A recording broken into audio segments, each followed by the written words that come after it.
Namaste, namaste, namaste. Hi everyone. Today we shall be talking about spiritual ego. And the reason I chose this topic today is because in my individual journey, I've been really observing everything that's going on around me. And the process of awakening, it's a long process. And the most interesting thing is that when I wrote the book, Awakening Not Allowed, which was many years ago, and I have written that book into a semi-trance state, which I was getting download and I was recording my voice, or someone was sitting next to me and they were recording it. It was a very small book, but very intense. And at that point, I have mentioned this part, that spirituality is a spiral road, right?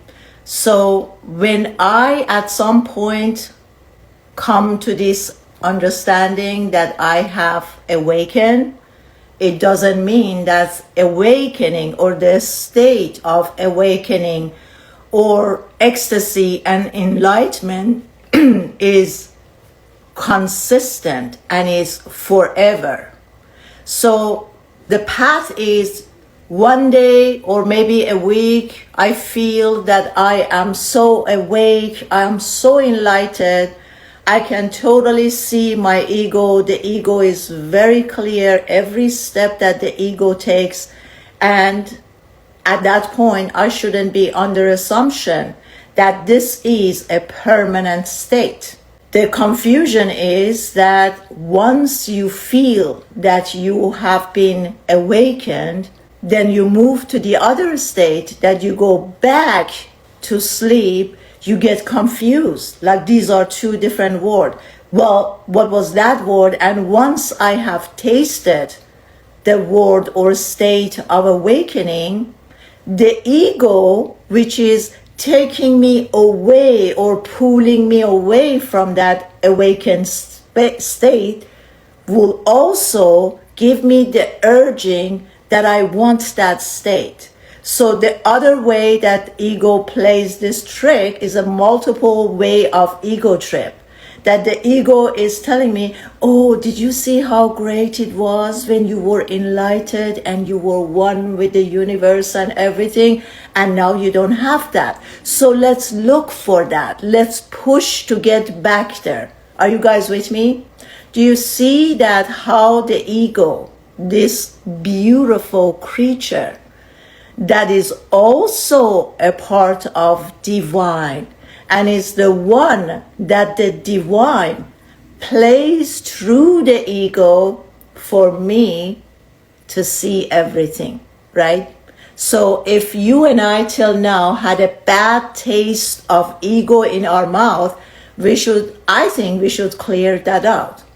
And now I'm at the point that the way I'm looking at the ego, I just laugh and smile. I just look at the ego and every role that it plays, that every time it's turning. Like you have a ball, that this ball is constantly turning, and each side of this ball is showing you a different picture, which in this case is a different identity, different character. So before, I used to think, because there was no separation between me and the ego, every slide that the ego showed me, I thought that's who I am, and I identified with it. But now, the place that you and I are entering is that we sit back, we don't identify ourselves with the ego. I just sit back during the day and I see the ego is showing me this perfect human being character. And I just looked at it and I said, I see that, great. And then the next minute, the ego will show me another part. The jealousy, the competitivity, the unknowingly, And then I don't get identified with it too. And I said, yes. So what I want you guys to get from what I'm saying is that the ego is this twisting, twirling ball that it keeps showing us different face and another face and another face. The goal is that you and I don't identify ourselves with any of these faces, the characters, or the part of identifying that we miss. Don't identify yourself with any of this, right? Okay, so what is the spiritual ego? The spiritual ego is, number one, there are so many layers to it. Let's see how much we can cover. One part of the spiritual is that we are under this false assumption that once I am awake, this is a permanent stuff. This is a permanent space, and I will always be there. So let's remove that. Spiritual awakening is a windy road, one day or 1 week, or it doesn't matter. I am awake, I'm enlightened, and then I go back to sleep. The second part, that don't judge the process. So it should not make a difference to me when I'm experiencing enlightenment and when on the contrary, I'm experiencing the darkness, the shadow parts that I don't like, right? So we have to be aware to not to get involved with any of this. Just allow everything to show, to come, to show itself, and then to leave, right? The other part is that when I become spiritual, I walk the path of spirituality, the first thing that shows up, before I mind my own business, before I really understand how important the daily practice is, the daily practice of going within, right? So the second part is that once I feel that I am awake, I'm constantly looking for the next, which is when I'm awakening, I understand how important it is for me to find the way within.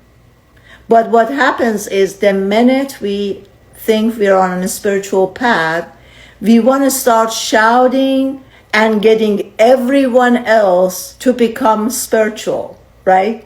So that's another spiritual ego. That when I feel like I have chosen this path to be spiritual, and this spirituality, where it comes from each one of us is different. For some of us, we might feel that spirituality now is a trend. It's been for 20 years, at least in US. It's a new trend to be spiritual, right? So that's one of the spiritual ego parts that I'm talking about.